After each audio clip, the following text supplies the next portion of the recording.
अस्सलाम वालेकुम, आवाज़ आ रही है साहब?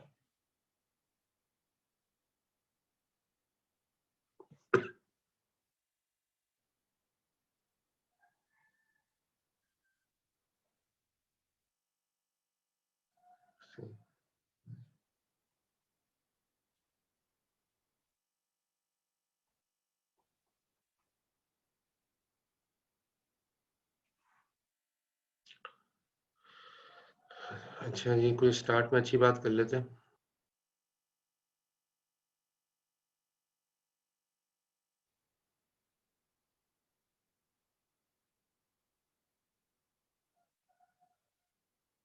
देखिए तकवा जो है ना, कुरान पाक में आया है कि जो है ना अल्लाह पाक मुत्तकियों के अमाल कबूल करता है। तकवा किसे कहते हैं? आम तौर पे हम ये समझते हैं तकवा ये है कि आदमी ज़्यादा इबादत करे और ज़्यादा जो है वो कुरान पढ़े, तिलावत करे, नमाज़ें पढ़े, तो वो मुत्तकी है। तो एक शख्स आप सल्लल्लाहु अलैहि वसल्लम के पास आए और अर्ज़ किया कि मैं मुत्तकी बनना चाहता हूँ।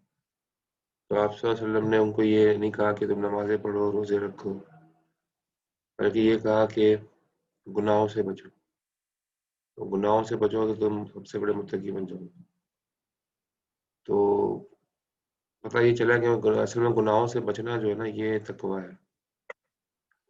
और तकवे वालों तकवा जो है ना यानी कि ज़ाहिर है अल्लाह तकवे वालों की अमाल कबूल करता है, कुरान पाक में है। और ये भी एक आया है कि जो तकवा इख्तियार करता है, कुरान पाक में मफ़हूम है आयत का कि जो तकवा इख्तियार करता है अल्लाह पाक उसको जो है हर तंगी में से रास्ता निकाल के दे देता है।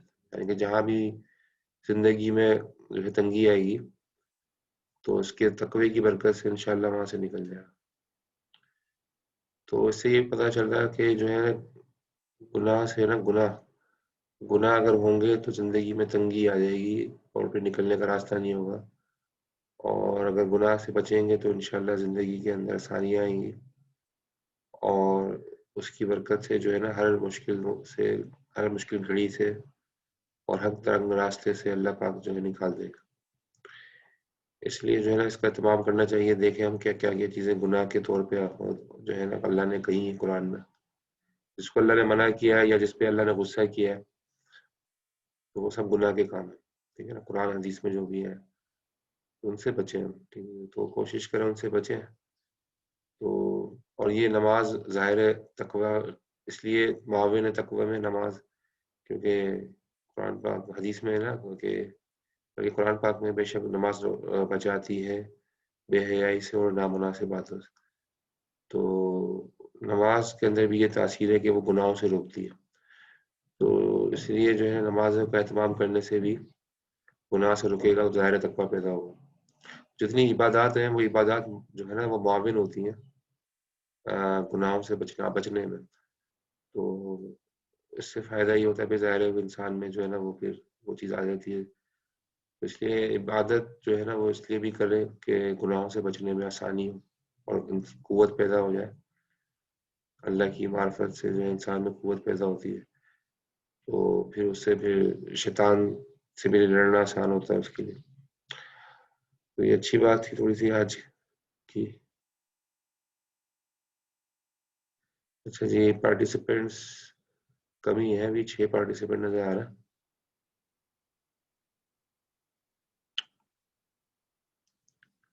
अच्छा,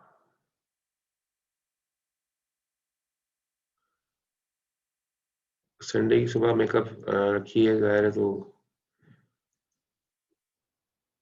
लेकिन ये है कि मैसेज तो मैंने कल कर दिया था आप लोगों को सबको मिल गया होगा।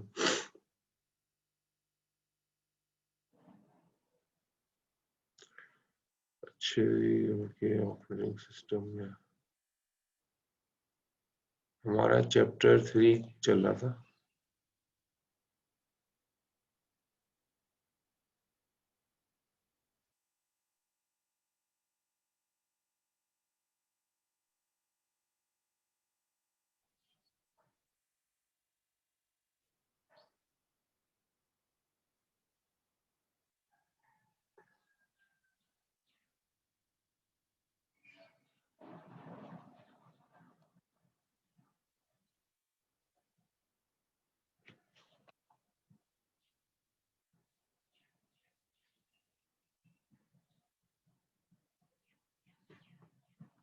कहाँ तक किया था याद है ये कल?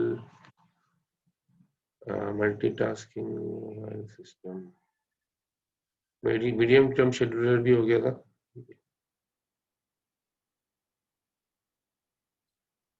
यहाँ तक हुआ था, हमें यहाँ से शुरू करेंगे। प्रोसेस क्रिएशन, ठीक है।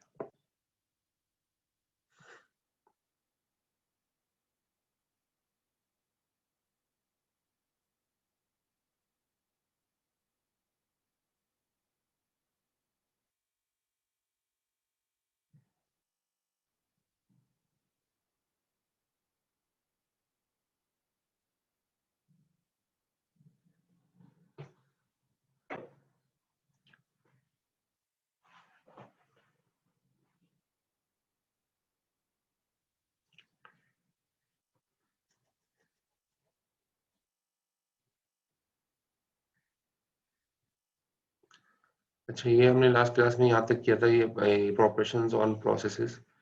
तो कौन कितनी तरह के ऑपरेशन होते हैं? प्रोसेस की ज़ाहिर क्रिएशन होती है और प्रोसेस की टर्मिनेशन होती है। ये दो प्रोसेस होते हैं, दो चीज़ें होती हैं। तो क्रिएशन प्रोसेस की अगर हम बात करें, प्रोसेस क्रिएशन की, तो parent process create children process.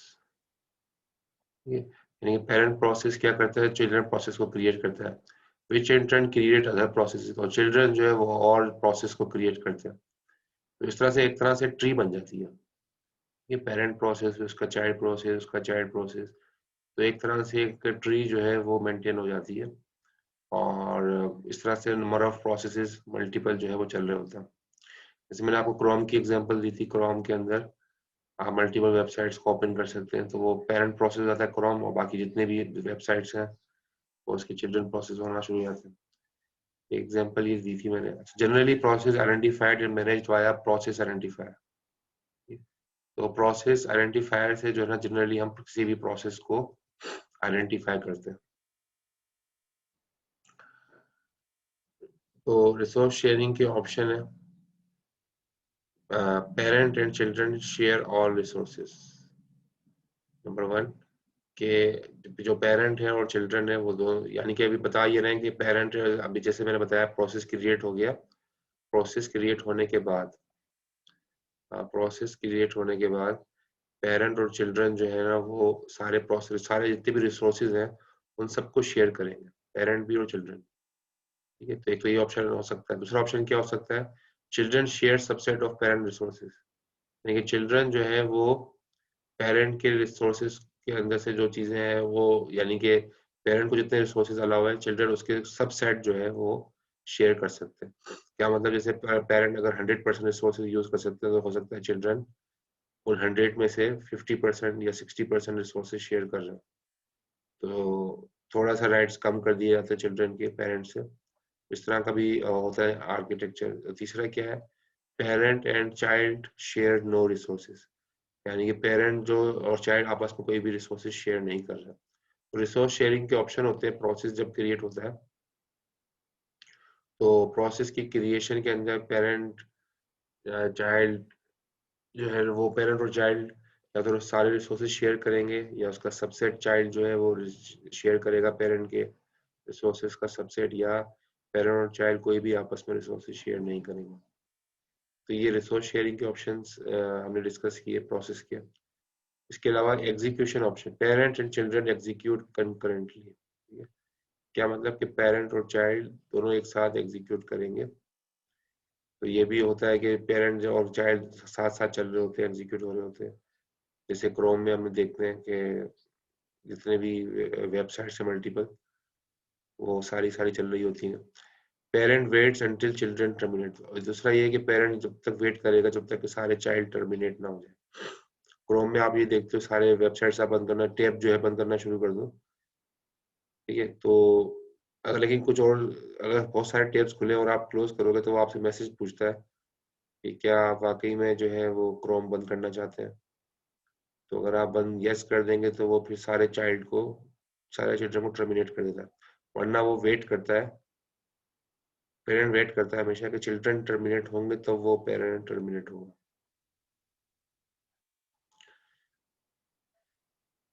तो ये यहाँ पर बात हुई प्रोसेस की क्रिएशन की।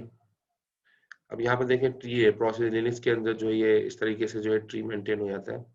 ये मुख्तलिफ लिनक्स की जो है वो सर्विसेज है,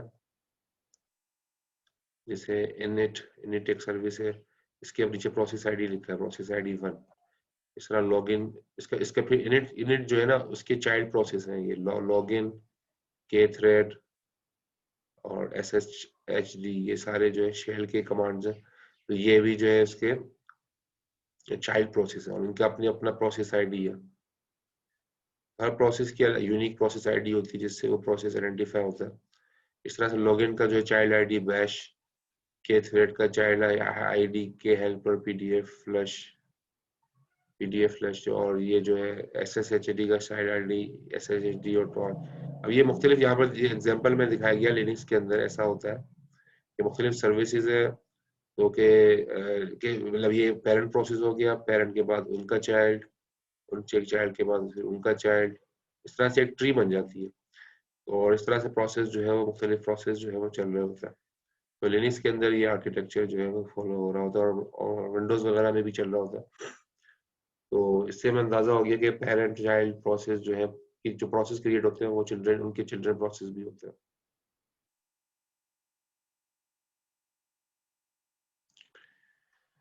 अब यहाँ पर प्रोसेस क्रिएशन की हम बात कर रहे हैं।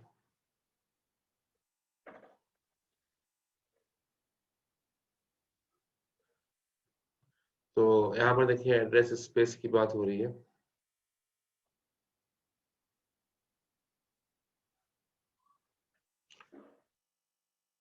चाइल्ड डुप्लीकेट ऑफ पेरेंट, ठीक है, चिल्ड्रन चाइल्ड जो है वो पेरेंट का डुप्लीकेट होता है। और जो है child has a program loaded into it.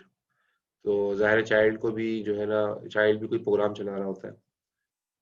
तो अगर आप यूनिक्स की एग्जांपल देखें, यूनिक्स या लिनक्स के अंदर एक फोर्क कमांड होती है। फोर्क कमांड जो है वो काम क्या करेगी, सिस्टम कॉल को क्रिएट करती है। यानी कि एक सिस्टम कॉल है, सॉरी, फोर्क कमांड क्या कर देगा, एक सिस्टम कॉल के जरिए से नया प्रोसेस क्रिएट हो जाएगा। कोई भी नया प्रोसेस क्रिएट करना हो लिनक्स के अंदर फोर्क कमांड के जरिए नया प्रोसेस क्रिएट हो जाता है। और फिर उसके बाद उसका चाइल्ड प्रोसेस क्रिएट होता है एग्जिट के नाम से। ये चाइल्ड प्रोसेस है लिनक्स के अंदर। तो फोर्क के बाद जो है चाइल्ड प्रोसेस जो है वो एग्जिट के नाम से क्रिएट होता है। अच्छा, अटेंडेंस हम अभी लेंगे थोड़ी देर में अटेंडेंस, ठीक है। पार्टिसिपेंट्स कम है तो मैं चाह रहा हूँ कि एब्सेंटीज ना लग जाए लोगों की, इसकी थोड़ी देर में लेते हैं।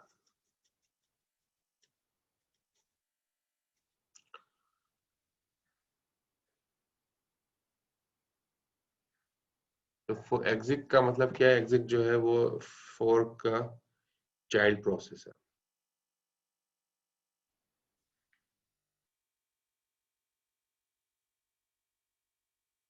ये एग्जिट जो है फोर्क का चाइल्ड प्रोसेस है। जब फोर्क के बाद जो है, जब जब फोर्क क्रिएट हो जाता है, फोर्क पेरेंट प्रोसेस है। जब फोर्क फोर्क क्रिएट होता है तो फिर उसके बाद एक चाइल्ड प्रोसेस उसका बनता है एग्जिट, और एग्जिट जो है वो मेमोरी स्पेस लेता है, ठीक है ना। और न्यू एक नया प्रोग्राम के जरिए एग्जिट जो है वो नया प्रोसेस जो है वो नया स्पेस लेता है।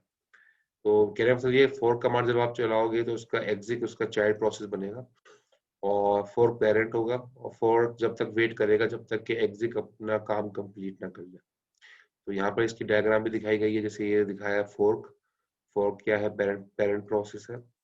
और ये जैसे ही फोर्क बनेगा तो उसका एक चाइल्ड प्रोसेस जो है वो क्रिएट हो जाएगा एग्जिट के नाम से। और एग्जिट जब तक काम अपना कर रहा है, ठीक है, तो उस वक्त तक फोर्क जो है वो पेरेंट प्रोसेस वेट करेगा।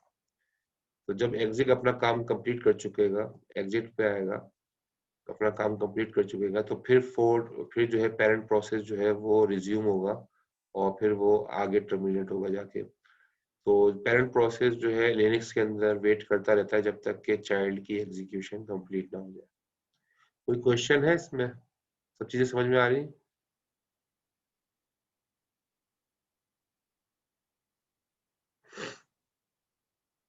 Any question? ठीक है, क्लियर है।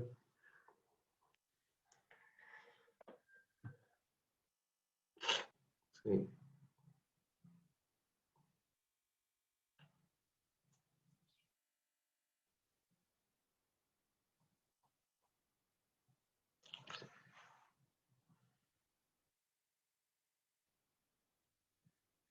ये सी प्रोग्राम असल में यहाँ पर आपने लैब में तो आप कर ही रहे हो, शायद आपको लैब में ये चीजें कराए, फॉर प्रोसेस कैसे क्रिएट होता है।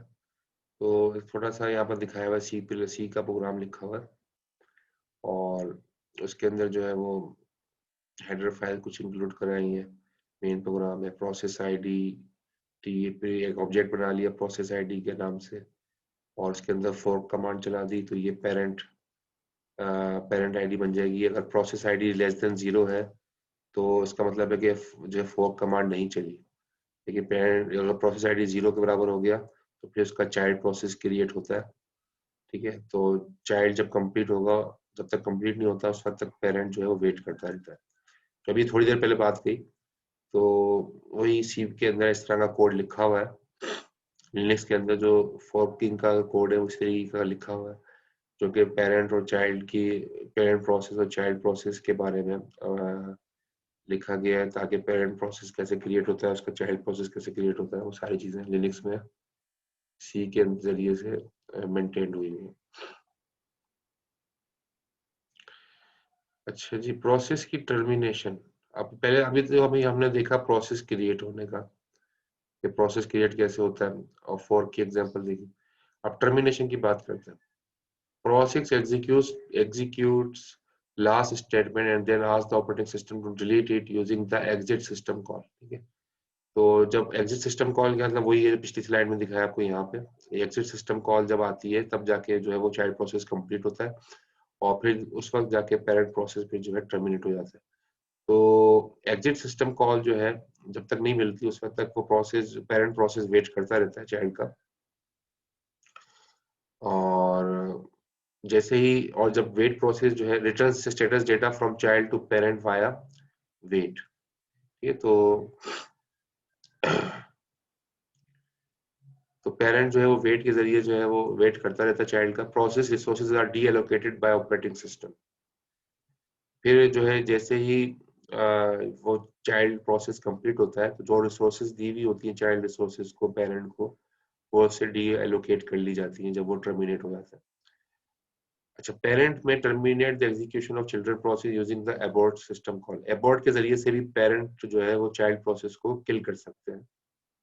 ठीक है, यानी कि जरूरी नहीं कि चाइल्ड प्रोसेस कंप्लीट हो फिर खत्म हो। ड्यूरिंग एग्जीक्यूशन भी चाइल्ड प्रोसेस जो है वो फोर्सफुली उसको बंद किया जा सकता है अबॉर्ट प्रोसेस के जरिए। तो पेरेंट प्रोसेस जो है चाइल्ड प्रोसेस को अबॉर्ट कर सकता है अबॉर्ट सिस्टम कॉल के जरिए।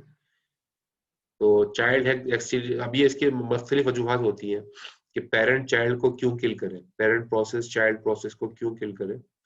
उसकी मुख्तलिफ रीजन हो सकते हैं। जैसे यू कैन सी है child has exceeded allocated resources. ठीक है, जो रिसोर्सेज चाइल्ड को मिली है वो से ज्यादा वो ज्यादा उससे ज्यादा जा रहा है। चाइल्ड को फॉर एग्जांपल कहा है कि प्रिंटर को इस्तेमाल करे, अब चाइल्ड कोशिश कर रहा है कि वो हार्ड डिस्क को भी इस्तेमाल करे या कुछ और चीजें भी, तो फिर वो पेरेंट प्रोसेस को किल कर देता है कि जो चीजें आपको इस्तेमाल करने को कही गई है सिर्फ वही इस्तेमाल की जाए। चाइल्ड प्रोसेस अपना जो रिसोर्सेज उसको एलोकेट नहीं की गई उसको हासिल करने की कोशिश ना करे। ठीक है, तो चाइल्ड प्रोसेस इस तरह से किल कर दिया जाता है अगर वो अपनी लिमिट से ज्यादा रिसोर्सेज को एक्वायर करने की कोशिश करता है। इसके अलावा task assign to child is no longer required. Child का काम ही खत्म हो गया। चाइल्ड बनाया गया था किसी काम को सर अंजाम देने के लिए, अब उसका काम उस चाइल्ड ने कर लिया, लेकिन अब उसके पास कोई काम नहीं है चाइल्ड प्रोसेस के पास, तो फिर भी उस वक्त भी पेरेंट जो है चाइल्ड प्रोसेस को अबॉर्ट कर देता है कि अब इसकी जरूरत नहीं है, खामखा मेमोरी में स्पेस लेगा चाइल्ड प्रोसेस, तो उसको फिर किल कर देता है। तो एक ये रीजन भी होता है। तीसरा रीजन लिखा है the parent is exiting and the operating system does not allow a child to continue if its parent terminate. तो पेरेंट खुद ही किल हो गया, अगर पेरेंट किसी वजह से खुद ही जो है किल हो गया, किसी वजह से पेरेंट ही किल हो गया, पेरेंट चला गया, तो फिर चाइल्ड अगर फिर और चाइल्ड अपना काम कर रहा है, चाइल्ड जो है वो अपना काम कर रहा है, चाइल्ड कंटिन्यू कर रहा है, तो फिर ऑपरेटिंग सिस्टम उसको किल कर देता है। ऑपरेटिंग सिस्टम अलाउ नहीं करता operating system does not allow, ठीक है। ऑपरेटिंग सिस्टम अलाउ नहीं करता कि पेरेंट के खत्म होने की सूरत में चाइल्ड चलता रहे, तो फिर उस सूरत में भी ऑपरेटिंग सिस्टम चाइल्ड को किल कर देता है कि जब पेरेंट नहीं है तो चाइल्ड जो है वो एग्जीक्यूट ना हो। ये बात क्लियर होगी? प्रोसेस टर्मिनेशन, एनी क्वेश्चन इसमें?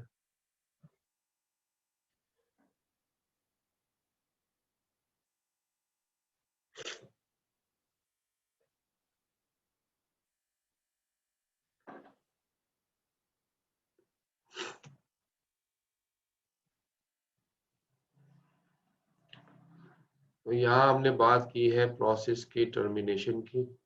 ये प्रोसेस क्रिएशन हमने देख लिया और प्रोसेस टर्मिनेशन और पेरेंट चाइल्ड को क्यों किल करता है उसकी वजूहात। तो प्रोसेस टर्मिनेशन की हम बात कर रहे हैं, तो कैस्केडिंग टर्मिनेशन होती है। कैस्केडिंग टर्मिनेशन का मतलब क्या है कि सारे चिल्ड्रन, उनके ग्रैंड चिल्ड्रन, वो सबको टर्मिनेट कर दिया जाता है, ठीक है ना। यानी होता यही है, पहले सबसे जो ग्रैंड चिल्ड्रन होते हैं वो डिलीट होते हैं, उसके पेरेंट, उसके पेरेंट, उसके पेरेंट, और आखिर में जो सबका पेरेंट होता है वो जो है टर्मिनेट किया जाता है। तो इसको कहते हैं कैस्केडिंग टर्मिनेशन। ये पहले चिल्ड्रन, ग्रैंड चिल्ड्रन टर्मिनेट होंगे, उसके बाद उनके पेरेंट, उनके पेरेंट, और आखिर में जो सबका पेरेंट है रूट, उसको जो है टर्मिनेट कर दिया जाता है। और टर्मिनेशन जो है वो सारा ऑपरेटिंग सिस्टम ही उसको इनिशिएट करता है। और the parent process may wait for termination of child process by using the wait system call, ठीक है। तो वेट सिस्टम कॉल के जरिए पेरेंट, या भी थोड़ी देर पहले बताया कि पेरेंट वेट करता रहता है चाइल्ड का, जब तक कि चाइल्ड कंप्लीट ना हो जाए पेरेंट वेट करता रहता है। तो वेट स्टेटस के अंदर the call returns status information in the PID of the terminated process. तो जो वेट जो है कर रहा होता है, तो वो उसको स्टेटस मिलता है चाइल्ड का। जैसे ही चाइल्ड जो है वो कंप्लीट हो जाता है तो उसका उस चाइल्ड का प्रोसेस आईडी जो है, उस प्रोसेस आईडी का स्टेटस जो है वो चाइल्ड वेट पेरेंट के पास चला जाता है कि भाई चाइल्ड ने अपना काम कंप्लीट कर लिया है, और फिर पेरेंट जो है वो टर्मिनेट हो जाता है। अच्छा, यहाँ पर दो केसेस हो सकते हैं। If no parent waiting did not invoke wait, ठीक है। अगर जो है पेरेंट, अगर पेरेंट जो है वो वेट नहीं कर रहा, तो जाहिर है वेटिंग नहीं हो रही, ठीक है ना। तो पेरेंट पेरेंट अपना काम कर रहा है, वो वेटिंग नहीं कर रहा कि चाइल्ड कंप्लीट हो रहा है या नहीं हो रहा, तो प्रोसेस इज अ ज़ॉम्बी। तो प्रोसेस जो है वो ज़ाहिर है एक तरह से डी अटैच हो जाता है अपने पेरेंट से, और प्रोसेस फिर अपने एंड पे ही खुद ही कंप्लीट होगा जब उसको होना होगा, पेरेंट उसकी जिम्मेदारी नहीं ले रहा। तो ऐसा भी हो सकता है कि वेट जो है ना चलाया, या अगर पेरेंट ने वेट नहीं चलाया तो फिर प्रोसेस जो है वो अपने अपने एंड पे ही कंप्लीट होगा, पेरेंट अपना काम कर रहा होगा, उसको चाइल्ड प्रोसेस का साथ इतना ज्यादा कंसर्न नहीं होगा। If parent terminated without invoking waiting, process is orphan, ठीक है। तो हो सकता है पेरेंट जो है वो वेट नहीं इन्वोक ही ना करे, पेरेंट इन वेटिंग कमांड नहीं चला रहा, या तो ज़ॉम्बी हो जाएगा प्रोसेस, या पेरेंट जो है वो वेट नहीं कर रहा और पेरेंट खुद अपना काम करके कंप्लीट हो गया, और पेरेंट ही नहीं है, तो चाइल्ड जो है वो ऑर्फन हो जाएगा, ठीक है। ऑर्फन मतलब यतीम को कहते हैं वैसे ऑर्फन, यानी कि चाइल्ड जो प्रोसेस है वो उसकी लुक आफ्टर करने वाला कोई नहीं होगा, वो उसको खुद ही अपनी जिम्मेदारी पे टर्मिनेट होना होगा। तो ये कुछ चीजें हैं जो कि प्रोसेस की टर्मिनेशन से रिलेटेड है। तो क्रोम ब्राउजर की अगर हम बात करें, क्रोम ब्राउजर में भी ऐसे ही होता है।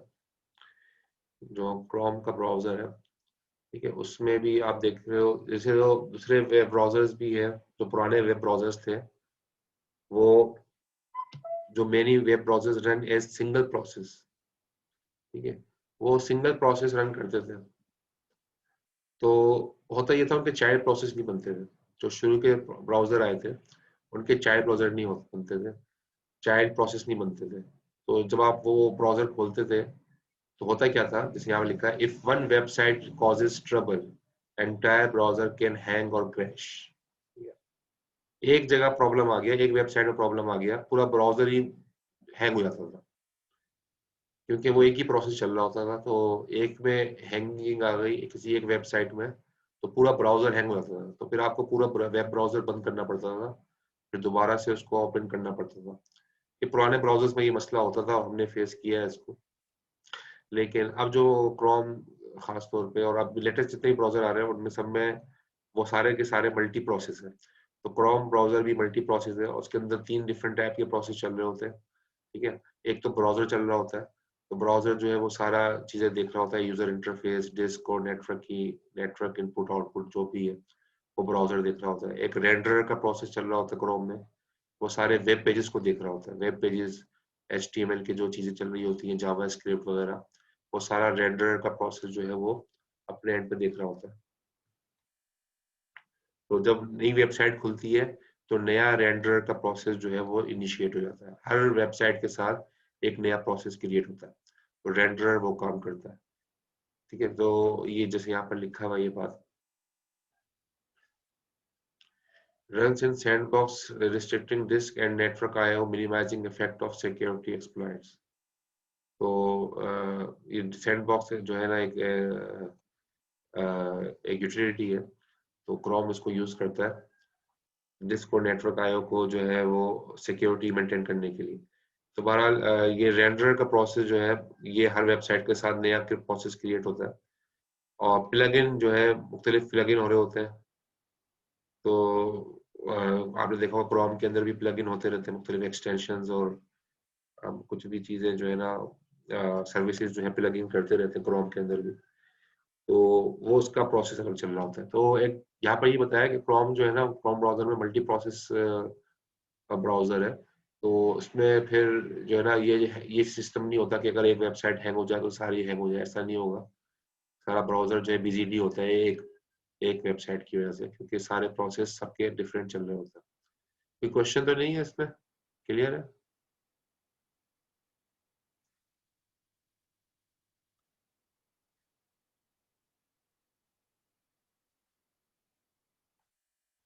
एक मिनट वेट कीजिए।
अच्छा, मेरे शायद वो है वो म्यूट,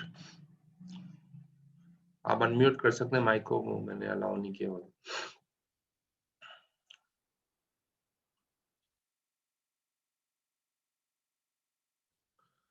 अच्छा sir, safari browser is also multi processor. Safari मैंने इस्तेमाल नहीं किया, लेकिन अब जितने भी नए नए ब्राउजर्स आ रहे हैं वो सारे मल्टी प्रोसेस ही हैं अब।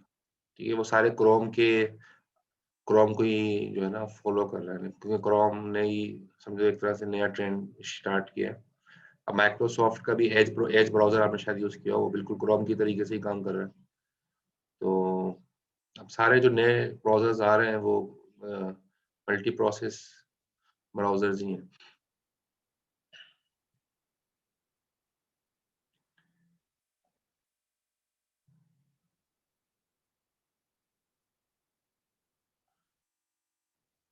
अच्छा, process with in a system में बी इंडिपेंडेंट और कोऑपरेटिंग। अब हम बात कर रहे हैं इंटर प्रोसेस कम्युनिकेशन की। देखिए नया टॉपिक है ये IPC, यानी कि इंटर प्रोसेस कम्युनिकेशन। प्रोसेस आपस में एक दूसरे के साथ जो है वो कम्युनिकेशन कैसे करें।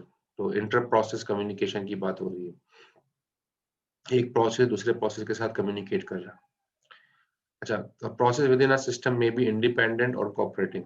तो प्रोसेस जो होते हैं वो या तो इंडिपेंडेंट होते हैं, यानी कि एक प्रोसेस दूसरे प्रोसेस से कम्युनिकेट नहीं करता, यानी कि उसमें कम्युनिकेट करता है लेकिन वो इंडिपेंडेंट होता है, यानी एक प्रोसेस किसी दूसरे प्रोसेस पे डिपेंडेंट नहीं होता। एक प्रोसेस अलग काम कर रहा है, दूसरा प्रोसेस अलग काम कर रहा है, डिपेंडेंसी नहीं होती।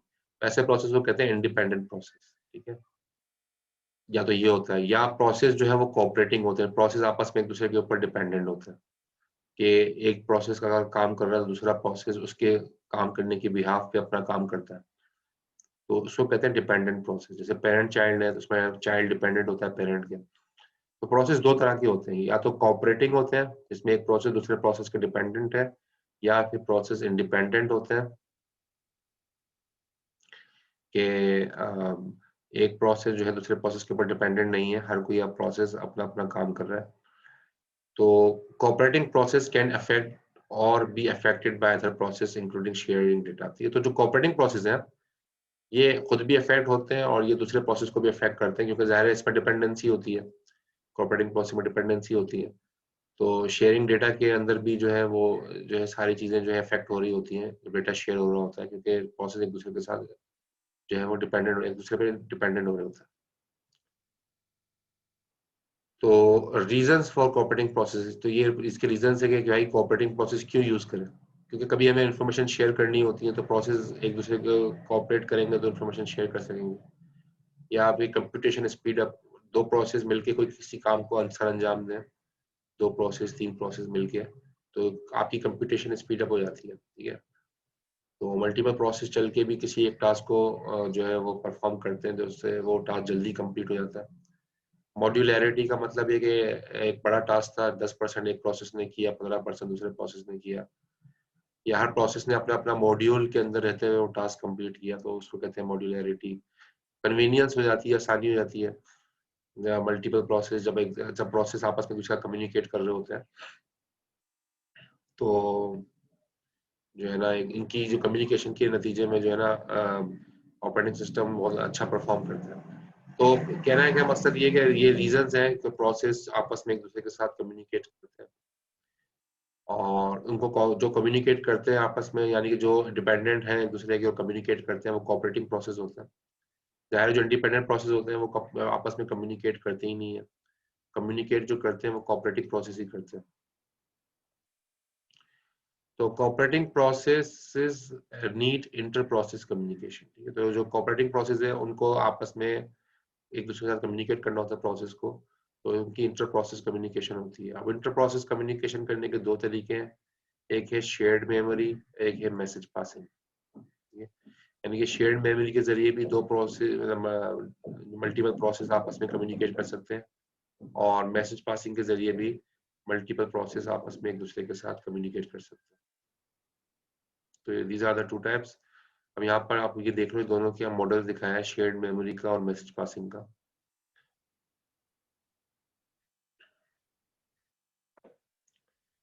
तो होता क्या है कि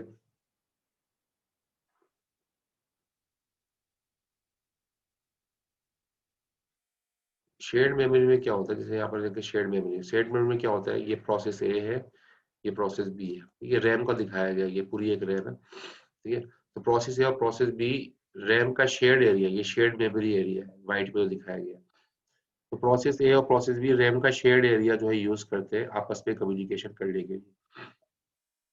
यानी कि प्रोसेस ए ने रैम में कुछ, प्रोसेस ए ने कोई चीज जो है वो शेयर्ड मेमोरी में रखवा दी, या इस लाइन से देखें, प्रोसेस ए ने कोई चीज जो है शेयर्ड मेमोरी एरिया में रखवा दी, और इस शेयर्ड मेमोरी एरिया को फिर प्रोसेस बी ने यूज किया, और उसने वो चीज वहां से देख ली जो उसने रखवाई थी, वो चीज इसने यहाँ से उठा ली प्रोसेस बी ने, या उसको उठा ली या उस पर काम करना शुरू कर दिया।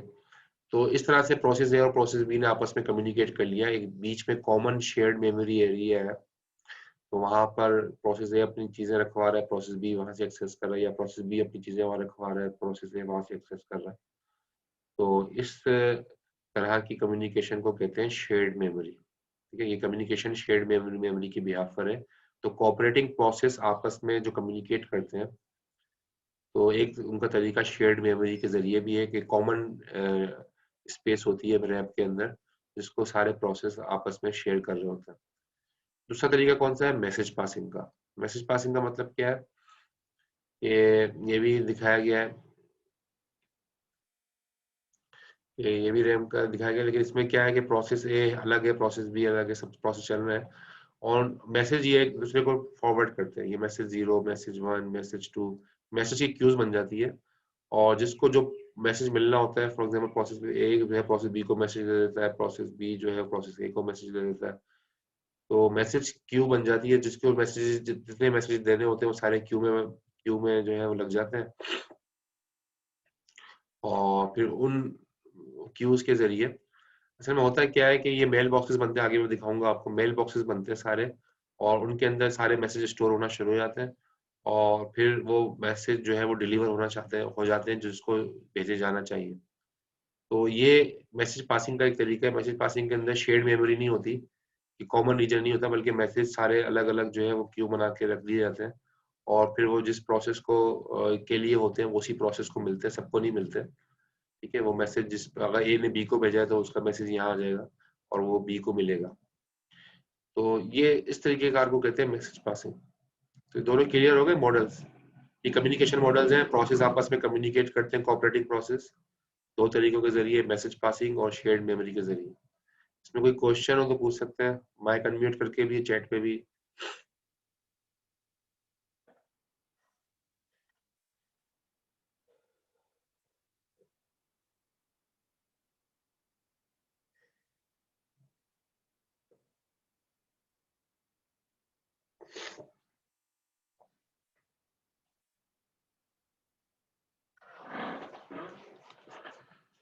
कोई क्वेश्चन नहीं?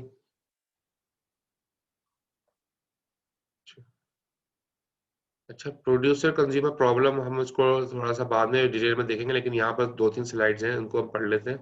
इसके बाद ये उसकी डिटेल में हम बाद में जाएंगे, मिड टर्म के बाद देखेंगे इसको। ठीक है, लेकिन इसको मैं बता देता हूँ आपको प्रोड्यूसर कंज्यूमर प्रॉब्लम क्या होता है। अच्छा जी, टाइम कम दिखा रहा है, 1 मिनट कुछ सेकंड्स दिखा रहा है, तो मैं इसको फोर्सफुली मैं टर्मिनेट कर रहा हूँ, फिर दोबारा मीटिंग इनिशिएट करता हूँ। मीटिंग दोबारा इनिशिएट करते हैं, मैं एंड कर रहा हूँ।